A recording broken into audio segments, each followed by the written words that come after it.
कटकम साड़ी के इस मैदान में सूड़ी सम्मेलन में यहाँ के सूड़ी समाज के आयोजन करता सबको मैं बहुत बहुत धन्यवाद देना चाहती हूँ कि उन्होंने मैं यहाँ आई तो पता चला कि कटकम साड़ी में 4 गांव है जहाँ से हम लोग समाज के भाई बंधु रहते हैं और उन्होंने इस 4 गांव को इस मैदान में एक मंच पर लाने का और एकजुट करने का, यहाँ कमेटी बनाने का जो इतना अच्छा प्रयास किया उसके लिए मैं सबको बहुत बहुत धन्यवाद।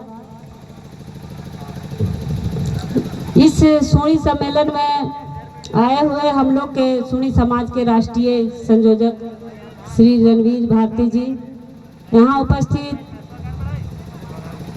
युवा मोर्चा के अध्यक्ष परमांशु जी, प्रकाश जी और आए हुए सभी हमारे सूड़ी समाज के भाई बंधु, यहाँ उपस्थित यहाँ के स्थानीय पूर्व मुखिया श्री प्रेमचंद मंडल जी और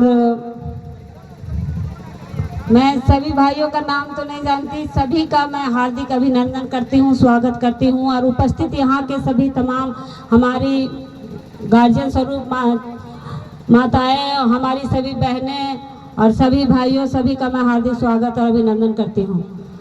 बहुत से मैं आई तो देखी बहुत सी दीदी लोग जो बहन लोग की बरकट्ठा से भी जुड़ा हुआ है। हम लोग तो बहुत जानते भी नहीं है कि कटकम साड़ी में थोड़ा सा जानते हैं, लेकिन मुझे पहली बार आने का मौका मिला है और मैं चाहूँगी कि मैं लगातार आती रहूँ क्योंकि पहली शुरुआत हो जाए तो उसके बाद बंद नहीं होना चाहिए। मैं आप लोगों से एक बात भी बोलती हूँ कि मैं हजारीबाग में ज़्यादातर रहती हूँ और आप लोगों को जहाँ भी मेरी ज़रूरत पड़ेगी, हजारीबाग तो जैसे जिला तो आपका भी मेरा हम लोग का एक ही है, मान लीजिए हॉस्पिटल का हो, कोई अनुमंडल का हो, चाहे ऑफिस का कोई भी काम पड़े तो मेरा नंबर रख लीजिए। आप लोग जब भी जहाँ बुलाएंगे मैं सशरीर उपस्थित रहूँगी।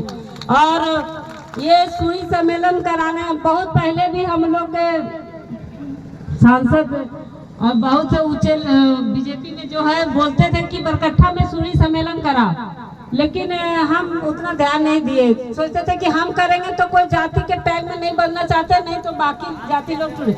लेकिन इस बार मैं चुनाव लड़ी तो मुझे लगा कि कराना बहुत जरूरी था, क्योंकि जब तक हम लोग एकजुट नहीं रहेंगे तब तक हम लोग मजबूत नहीं बनेंगे। आप लोग को पता होगा कि बीजेपी से मेरा टिकट तय हो गया था, लेकिन जाति का वर्चस्व इतना चलता है कि ऊपर से लोग कटा देता है दिया हुआ टिकट। और बरकट्ठा में आप लोग बहुत से लोग नहीं जानते होंगे कि श्री खगेंद्र प्रसाद जी का नाम तो सुने होंगे, तो मैं उनके घर से आती हूँ, उनकी भतीज बहू हूँ और वहाँ बरकट्ठा में वो 2 बार विधायक रह चुके हैं। तो हम लोग का कास्ट था तब तो रहे हैं, लेकिन जब घर से चला गया टिकट वहाँ से तो फिर लोग उस पर कब्जा कर लिए। लेकिन मैं उस चीज़ को सोचूं कि इस बार हम लोग करेंगे, लेकिन हम लोग के ही कास्ट से कुछ लोग ऐसे रहते हैं कि अपना स्वार्थ के लिए, मान लीजिए कोई विधायक का काज करता है तो लोग को सब जगह की नहीं वीडियो बना के वायरल कर दिया लोग कि नहीं हम लोग नहीं दे रहे, तो दूसरे जितने थे सब करते गए। इसीलिए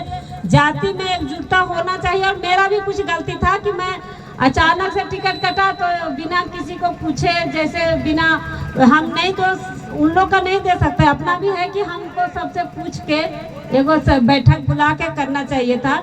इसीलिए अपना एकजुटता होना चाहिए। आप लोग को मैं बहुत साधुवाद करती हूँ कि इतने 4 गांव में देखते हैं कि कमेटी बनाने में कितना लग जाता है, लेकिन महिला से लेकर युवा से लेकर हर कमेटी आप लोग का बन गया है। बस यही निवेदन रहेगा कि इसको सुचारू रूप से आप लोग चलाते रहिए, क्योंकि अगर चलता है तो संगठन और मजबूत होता है। और मैं यही उम्मीद करती हूँ कि हम लोग संगठन बनने से क्या होता है कि मान लीजिए कभी किसी को जरूरत पड़ा, अगर कोई पढ़ाई में अव्वल है, कोई गरीब घर का बच्चा है और पढ़ाई अच्छा कर रहा है लेकिन उसके माँ बाप सामर्थ्य नहीं है, तो हम लोग जाति होने के नाते ये समझिए कि हम लोग एक कास्ट नहीं एक परिवार है।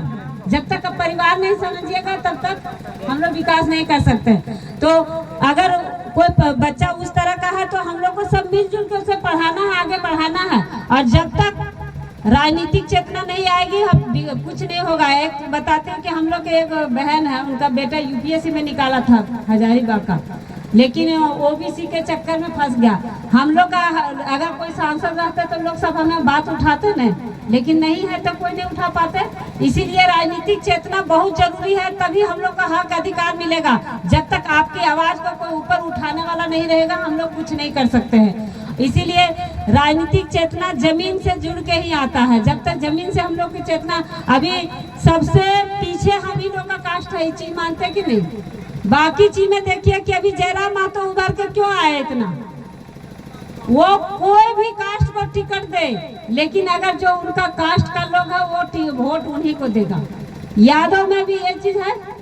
मैं जिला परिषद में आती हूँ, जिला परिषद में मुझे लगता है कि पूरे झारखंड में सबसे ज्यादा वोट से जीते। 30,000 ने हमको 20,000 वोट दिया। अभी भी मेरे विरोध में नहीं है लोग, लेकिन जब विधानसभा का बात आया तो जो वोट देते तो वो भी फैसला करके नहीं, जानकी यादव को दो चाहे अम्मी यादव को दो, दूसरा को नहीं देना है। इस तरह का उन लोग का प्रस्ताव आया, लेकिन हम लोग का कास्ट नहीं, इन लोग को नहीं देके उसको दो। इस तरह का पार्टी तो बाद का चीज है, लेकिन राजनीतिक चेतना होनी चाहिए कि अगर हम यहाँ से मजबूत करेंगे तो आपको ऊपर भी नोटिस करेगा। इसीलिए राजनीति अगर हम लोग कुछ पाना चाहते हैं तो राजनीति को मजबूत करना होगा, राजनीतिक चेतना को जगाना होगा। क्योंकि अगर हम लोग एकजुट नहीं रहेंगे आपस में, भले बात हम लोग का आपस में कितना ही लड़ाई हो, लेकिन अगर हम लोग का पंचायत चुनाव से लेकर वार्ड सदस्य तक का भी चुनाव होता है, उसमें हम लोग को एकजुट होना पड़ेगा।